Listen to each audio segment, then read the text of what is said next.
नमस्कार साथियों, मैं कुणाल आप सभी का संस्कृति आईएएस यूट्यूब चैनल पे स्वागत करता हूं। आज हम लोग एक और महत्वपूर्ण न्यूज़ डिस्कस करने वाले हैं। दरअसल हम लोग बात करने वाले हैं भारतीय नौसेना के लिए एक बड़ी सौगात की। ये सौगात दरअसल आज आर्मी डे के अवसर पर है और प्रधानमंत्री नरेंद्र मोदी मुंबई में जाकर आज नेवी को 3 अलग-अलग गिफ्ट देने वाले हैं। ये जो 3 गिफ्ट हैं, इन गिफ्टों में जो पहला है उसका नाम है आईएनएस सूरत, दूसरा है आईएनएस नीलगिरी और तीसरा है आईएनएस वागशीर। ये तीनों आज जल में उतारे जाएंगे और ये कार्य जो है प्रधानमंत्री नरेंद्र मोदी के द्वारा मुंबई में किया जाएगा Mazagon dock ship builders limited. तो ये महत्वपूर्ण न्यूज़ है अपने आप में, क्योंकि पूरी दुनिया की नज़र है और ये भारतीय नौसेना को एक बड़ी मजबूती देने वाले हैं। वहीं साथ साथ ये हिंद महासागर में भारत की एक मजबूत उपस्थिति दर्ज करते हुए दुनिया के अनेक देशों को टक्कर देंगे और भारत की मजबूत उपस्थिति दिखाएंगे। क्यों खास है ये तीनों सौगात और क्या है इससे जुड़ी हुई सभी बातें, ये हमें जाननी समझनी है आज की अपने इस क्लास में। तो आइए आगे बढ़ते हैं और इससे जुड़ी सभी बातें जानना समझना शुरू करते हैं। तो देखिए हमारी न्यूज़ क्या कह रही है। PM Modi to commission 3 new warships says naval combatant will strengthen India's bid to be global leaders in defence. तो यानी कि दुनिया भर के अंदर फिलहाल भारत की मजबूत स्थिति के लिए महत्वपूर्ण काम जो है आज हो रहा है। आज आर्मी डे भी है, ये दिन इसलिए भी खास है और आज ही के दिन प्रधानमंत्री ये महत्वपूर्ण कार्य करने वाले। तो दरअसल प्रधानमंत्री नरेंद्र मोदी क्या करने वाले हैं, तो देखिए दरअसल ये 2 प्रकार के अलग अलग युद्धपोत और एक सबमरीन जो है ये आज जल में उतारी जाएगी। तो एक जो हमारा जल का मतलब युद्धपोत है हमारा, तो ये युद्धपोत जो है वो आईएनएस सूरत कहला रहा है, दूसरा जो है वो कहला रहा है आईएनएस नीलगिरी और तीसरा जो हमारी पनडुब्बी है उसका नाम है आईएनएस वागशीर। देखने वाली बात ये है कि देखो हम सभी ये बात जानते हैं कि हमारी केंद्र सरकार लंबे समय से कुछ खास परियोजनाओं को चला रही है, जिनमें आत्मनिर्भर भारत और मेक इन इंडिया शामिल है।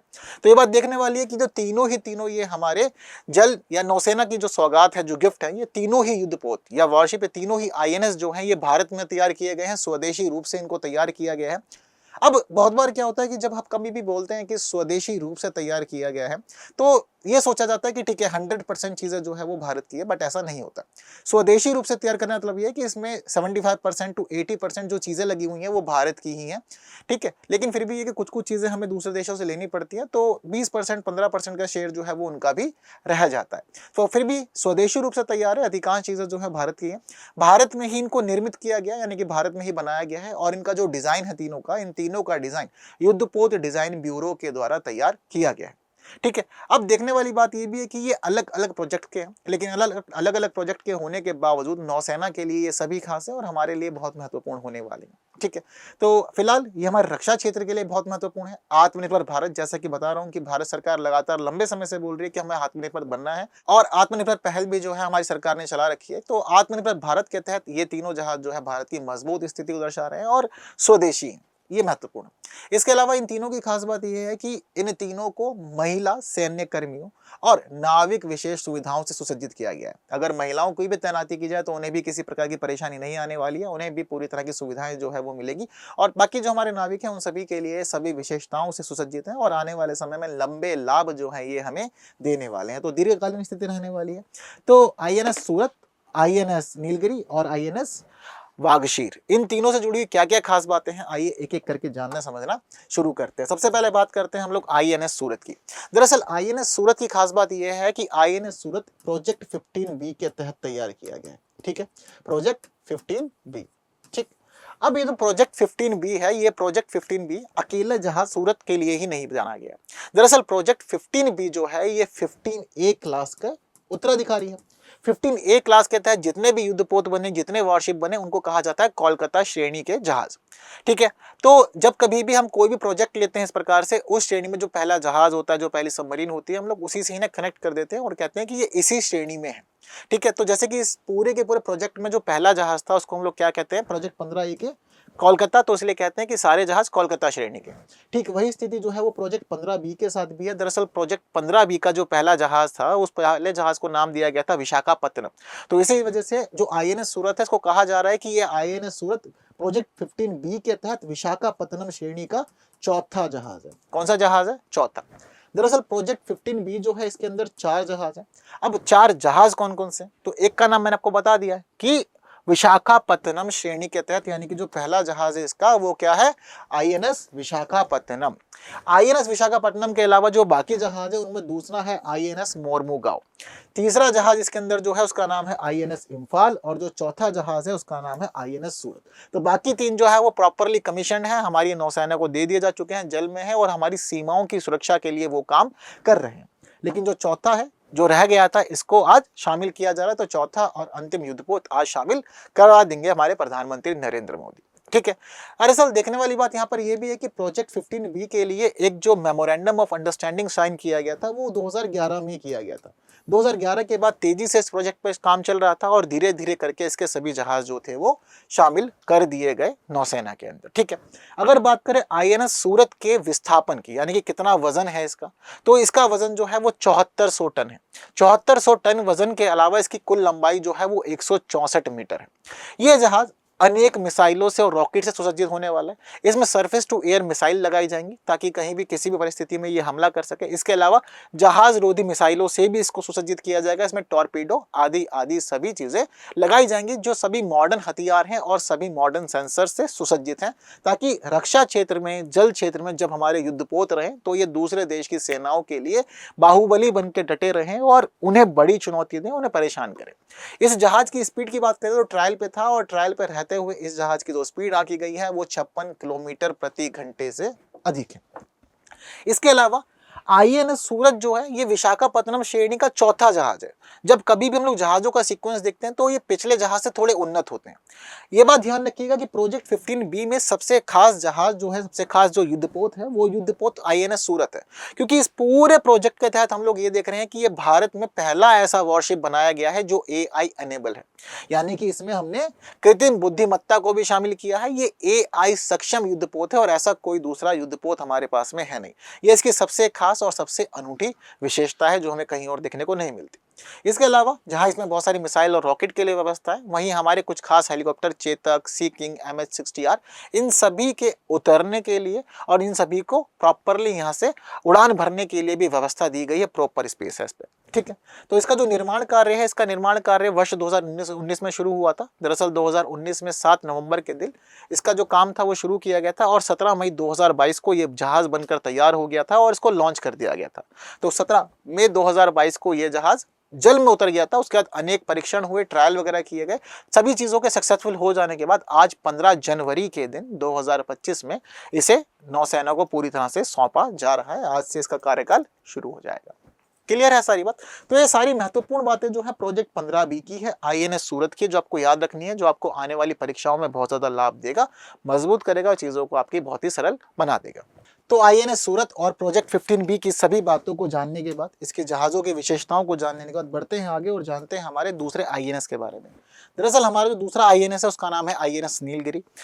ये आईएनएस नीलगिरी जो है ये आईएनएस प्रोजेक्ट 17A का हिस्सा है। प्रोजेक्ट 17A का, तो प्रोजेक्ट 17A के तहत नीलगिरी पहला जहाज है। ये भी देखने वाली बात है। कौन सा जहाज है?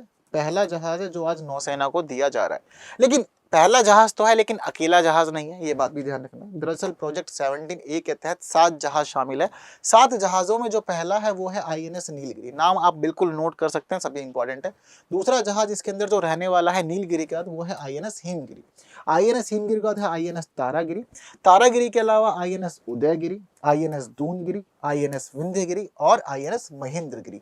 ये सातों जहाज जो गिरी वाले हैं ये सारे के सारे प्रोजेक्ट 17A के ही जहाज हैं। और अभी सभी जहाज जो हैं वो तैयार तो हो चुके हैं, लेकिन फिलहाल सभी का ट्रायल वगैरह चल रहा है, टेस्ट हो रहा है। और अभी जो पहला जहाज है हमारा नीलगिरी वो पूरी तरह से तैयार हो चुका है, जिसे आज शामिल किया जा रहा है और इसीलिए हमें ये पूरा प्रोजेक्ट और आईएनएस नीलगिरी पढ़ने को मिला है। आईएनएस नीलगिरी की खास बात क्या है? यह है अग्रिम पंक्ति का युद्धपोत है और स्टील्थ फ्रेट है। ठीक है। जैसे कि हम लोगों ने आईएनएस सूरत के बारे में पढ़ा, तो आईएनएस सूरत की भी कुछ ऐसी ही खास बात है। आईएनएस सूरत जो है वो भी अग्रिम पंक्ति का युद्धपोत है, लेकिन वो निर्देशक मिसाइल विध्वंसक है। लेकिन हमारा जो आईएनएस नीलगिरी है इसकी खास बात क्या है कि ये स्टील्थ फ्रेट के रूप में जाना जाता है। फर्स्ट है अपने प्रोजेक्ट के अंदर। अगर बात करें इसके डिस्प्लेसमेंट की, तो इसका जो वजन है वो 6670 टन है। इसकी अगर हम मारक क्षमता की बात करें तो इसके अंदर 8 ब्रह्मोस मिसाइलें लगाई गई हैं, जो अपने आप में बहुत महत्वपूर्ण है। भारत और रूस दोनों ही मिलकर तैयार करते हैं। इसके अलावा सरफेस टू एयर मिसाइलें भी इसमें शामिल की गई हैं और इसके अलावा 76 mm की तोप भी इस पे तैनात कर दी गई है। इसके अलावा ये अनेक प्रकार के हेलीकॉप्टरों के लिए भी लाभदायक है और उनके लिए उतरने की और उनको उड़ान भरने के लिए पूरी व्यवस्था यहाँ पर दी जाएगी। हमारी महिलाओं सेना कर्मियों के लिए, साथ साथ बाकी और सेना कर्मियों के लिए, सभी के लिए अच्छी खासी व्यवस्था और खास विशेषताओं के साथ इसको तैयार किया गया है। तो ये सभी मामलों में लाभदायक है और युद्धपोत हमारी जल क्षेत्र में रह करके, हिंद महासागर क्षेत्र में रह करके भारतीय सीमाओं की रक्षा के लिए पूरी तरह से बेहतरीन है। साथ साथ हमारे रक्षा क्षेत्र को अनेक लाभ भी आने वाले समय में देने भी वाला, ये भी इसकी खास बात है। क्लियर है सारी बात इसकी। तो आईएनएस नीलगिरी प्रोजेक्ट 17A और प्रोजेक्ट 17A के साथ साथ आपको ये बात भी ध्यान रखना है कि जो आईएनएस तारागिरी है, इसको बनाने का काम 28 दिसंबर 2017 को शुरू हुआ। ये जहाज बन करके तैयार हो गया 28 सितंबर 2019 को। बाद में इसको उतार दिया गया जल क्षेत्र में, ट्रायल था, परीक्षण चल रहे थे, जो सभी चीजें पूरी हो गई हैं और आईएनएस नीलगिरी अब हमारे देश की सीमा की सुरक्षा करने के लिए पूरी तरह से तैयार है बेहतरीन रूप में। ठीक है, तो प्रोजेक्ट 17A और साथ साथ आईएनएस नीलगिरी, इन सभी बातों को जानने समझने का हम लोग बढ़ते हैं आगे और जानते हैं हमारी अब सबमरीन के बारे में। Submarine INS Vagsheer. ठीक है, तो हमारी जो सबमरीन आईएनएस वागशीर है, इसकी खास बात क्या है कि ये एक डीजल संचालित सबमरीन है। दरअसल इसका जो निर्माण कार्य हुआ है, ये निर्माण कार्य हुआ है प्रोजेक्ट 75 के तहत। प्रोजेक्ट 75 हम लोगों ने इसलिए शुरू किया था ताकि हम लोग 18 डीजल संचालित पनडुब्बियां ले सके, तैयार कर सके। साथ साथ 6 हमें चाहिए न्यूक्लियर सबमरीन्स भी। भारत के पास अभी 2 ही न्यूक्लियर सबमरीन्स हैं, आईएनएस अरिहंत और आईएनएस अरिगाट। 18 हमारे को चाहिए इसके तहत अपनी डीजल संचालित पनडुब्बी। ठीक है, तो प्रोजेक्ट 75 जो है हमारा, अभी फिलहाल हमारी जो चीजें क्लियर है इसमें वो ये है कि प्रोजेक्ट 75 6 सबमरीन्स के लिए तैयार किया गया था। 6 पनडुब्बियों का ये पूरा का पूरा प्रोजेक्ट है। अब ये जो आईएनएस वागशीर आज हमारी नौसेना को दी जा रही है जिम्मेदारियां संभालने के लिए और हमारी सीमाओं की सुरक्षा के लिए, ये आईएनएस वागशीर प्रोजेक्ट 75 के तहत जो 6 सबमरीन डिसाइड की गई थी, उन 6 डिसाइडेड सबमरीन में अंतिम है ये। दरअसल प्रोजेक्ट 75 में हमने जो 6 सबमरीन डिसाइड की थी, उनमें जो पहली थी वो है आईएनएस कलवरी, दूसरी है इसके अंदर हमारे पास में आईएनएस खंडेरी, तीसरी है आईएनएस करंज, चौथी है आईएनएस विल्ला, पांचवी है आईएनएस वागीर और छठी है आईएनएस वागशीर, जो आज शामिल हो रही है। तो ये सारी की सारी पनडुब्बियां जो है वो अपने आप में विशेष है, सभी डीजल संचालित है। आईएनएस कलवरी की बात करें तो 2015 में इसको बनाने का काम शुरू हुआ था, 2017 में इसको फिर बाद में उतार दिया गया। 2017 में खंडेरी बनना शुरू हुई, 2019 तक इसका काम पूरा हो गया। 2018 में करंज का काम शुरू हुआ था, 2021 में इसको भी शामिल कर लिया गया। 2019 में हम लोगों ने आईएनएस वेल्ला पे काम करना शुरू किया था, 21 में इसका भी चीजें पूरी हो गई थी। 2020 से 2023 तक काम चला आईएनएस वागीर का और 2022 से 2024 तक काम चला आईएनएस वागशीर का और आज 2025 में आईएनएस वागशीर जो है ये भारतीय नौसेना को सौंपी जा रही है। तो फिलहाल हमारी जो महत्वपूर्ण भूमिका है, जो हमारा विषय है, वो आईएनएस वागशीर है। 1565 टन का इसका वजन है। टॉर्पीडो, मिसाइल सभी से इसको सुसज्जित किया गया और जल क्षेत्र में रह करके अधिक समय ये बिता सकती है, सीमाओं की सुरक्षा कर सकती है, साथ साथ सब पे नजर रख सकती है। इसके अलावा इसमें ऐसी मिसाइलें लगाई जा रही हैं जो जल क्षेत्र के अंदर से दुश्मन को टारगेट कर सकें, जहाजों को रोक सकें और सीमाओं को सुरक्षा दे सकें। तो इसीलिए मैंने आपको शुरुआत में ही बताया था कि नौसेना को 3 बड़ी सौगात मिलने वाली है, जो हिंद महासागर के क्षेत्र में रह करके हमारी सीमाओं की सुरक्षा करेगी। भारत की रक्षा जो भूमिका है, भारत का जो रक्षा कद है, उस कद को और ज्यादा बढ़ाएगी और सभी चीजें बहुत ज्यादा महत्वपूर्ण इससे जुड़ी हुई रहने वाली है। तो ये सारी बातें जो है वो आपको याद रखनी है सभी प्रोजेक्ट की, चाहे प्रोजेक्ट 15B हो, प्रोजेक्ट 17A हो, प्रोजेक्ट 75 हो। इसके तहत कौन कौन से जहाज हैं, अभी कौन से शामिल हो रहे हैं और क्या क्या खास बातें हैं जितनी आपको बताई गई। इन सभी बातों को जानने समझने के बाद मुझे लगता है कि एक सरल सा प्रश्न यहाँ पर आपके स्क्रीन पे है, जिसका उत्तर आप इजीली दे सकते हैं कि निम्नलिखित में से कौन प्रोजेक्ट 15B के युद्धपोतों में शामिल नहीं है? INS Visakhapatnam, INS Mormugao, INS Surat और आईएनएस खंडेरी। तो जल्दी से इस प्रश्न का उत्तर आप लोग मुझे कॉमेंट कर दीजिए। ठीक है, ये आप लोग का काम है और इस वीडियो को बाकी साथियों तक भी शेयर कर सकते हैं ताकि उन लोग की नॉलेज भी बढ़े, वह भी चीज़ों को जाने समझे। और आज के मामले में ये न्यूज़ बहुत ज़्यादा महत्वपूर्ण है। तो बस आज की क्लास में इतना ही, बाकी की बातें हम लोग करेंगे हमारी आने वाली क्लासेस में कुछ नए विषयों के साथ। तब तक के लिए दीजिए मुझे विदा। Thank you so much.